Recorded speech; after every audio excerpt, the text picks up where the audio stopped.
I'm just making a reaffirmation video about what I saw and how one can see it. So, for me to point to it, if I use this tree here as a reference, it's sort of directly up above that tree.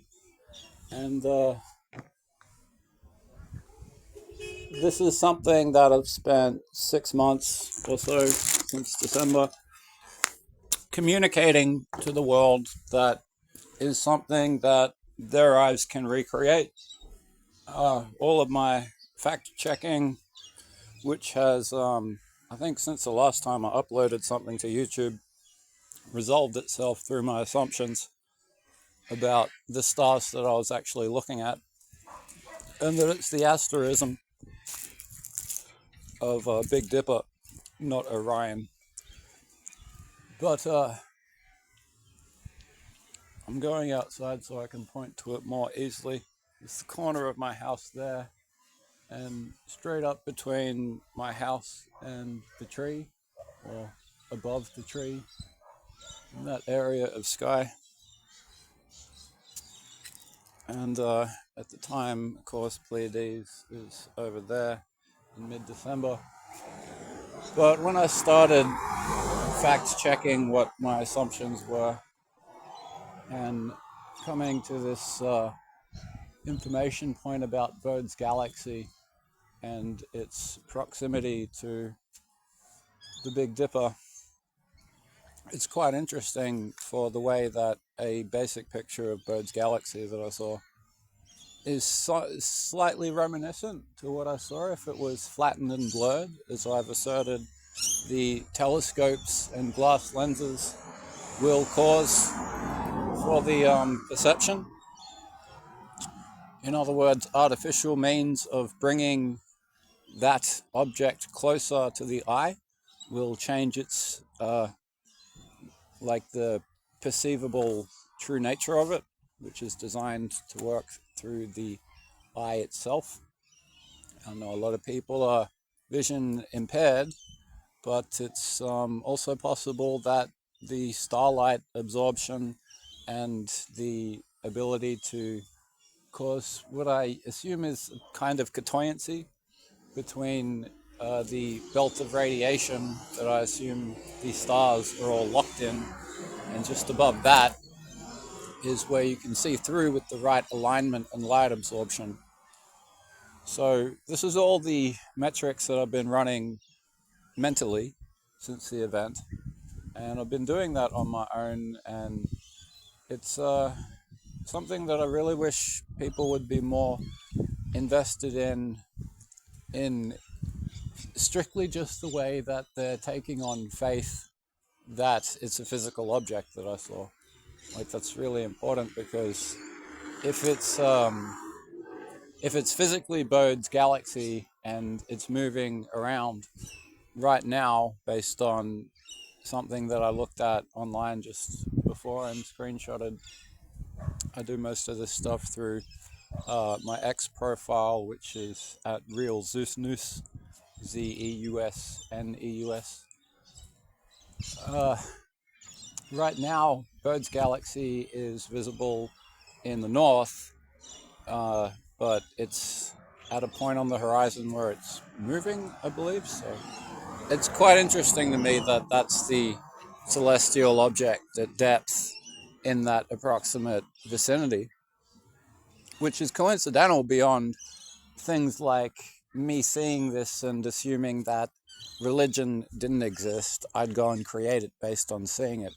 You know, the coincidence and similarity between all of the different cultural descriptions of matching what I saw to people who've had near-death experiences matching what I saw. All of that seems to be as coincidental as Bird's Galaxy being what I saw. So what I just encountered was a reference, just a basic Google search. I didn't really research it, just asked a basic premise. And that's given me a Northern Hemisphere site marker. So if people in the north at this time, April, and it's very late April's almost gone actually, might just still be able to see it. It's kind of, if that much is true, then it's the effect of humanity stalling the process of investigating and recreating what I spontaneously created. And I mean, for me, like, that's reliant because of everything I said. Like, there's no real way that I can account for what I saw other than it being a physical object. And the rest is lining things up in a very specific way. So it's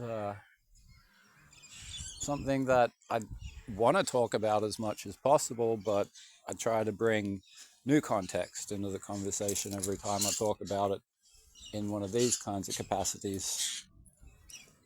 So, you know, being quite fixated is something that I'm coming to understand with the kind of putting myself in the shoes of somebody like Paul, you know, in the Bible, or anybody who went out, say even Zarathustra from Zoroastrianism. You know, there's one guy with a mission, you know, he never gives up. He's put through a lot of shit, but he never gives up because he knows the information will translate itself into other people's understandings. And so many people have experiences of divine something that they can't understand but is convincing to them, that this experience being the normative natural setting for anybody at any point to realize it's always there physically and they can always see it, has to be the critical measure.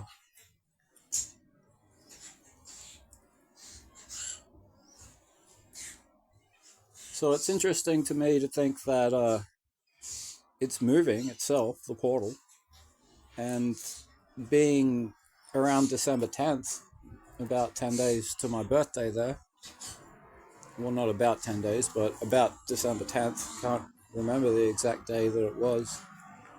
And, you know, it seems like the sort of thing where you'd be like, okay, I saw it, and the very next thing I'm doing is posting about it. But it's not that. It made me question the fundamental nature of everything to begin with, and then left me with such an impression that it was like a kind of deference that I had to give the experience for about a week and consider it in every way that I could imagine before I started talking about it. And look, that's what it did. That's how it manifested. But you know, that 10-day window is important in a sense because another 5 days from that is Christmas, and I'll finish it off with how I see that fitting into the overall meaning of the experience being tied to that time of year for a high visibility factor to manifest. And being that I'm coincidentally born on the 20th of December puts me in a frame of mind where I'd be gazing questioningly at the stars close to my birthday and thinking about having seen the same sky for 38 years. And the idea that in the ancient culture, as far back as Sumeria, you see people worshipping on the 25th, and for them it was Nimrod's birthday. So I just think that amount of potency for the alignment of energies is interesting to consider for the visibility in the north, peaking for the object that I assume I saw in a way that everybody can see with the unaided eye.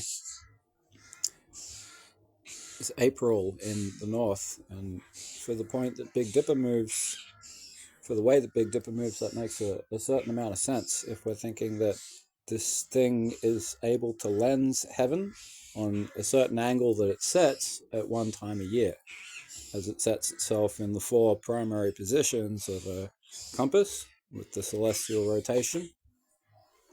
It might be that every time the Dipper is closest to the north from your perspective, that's when it's most highly visible.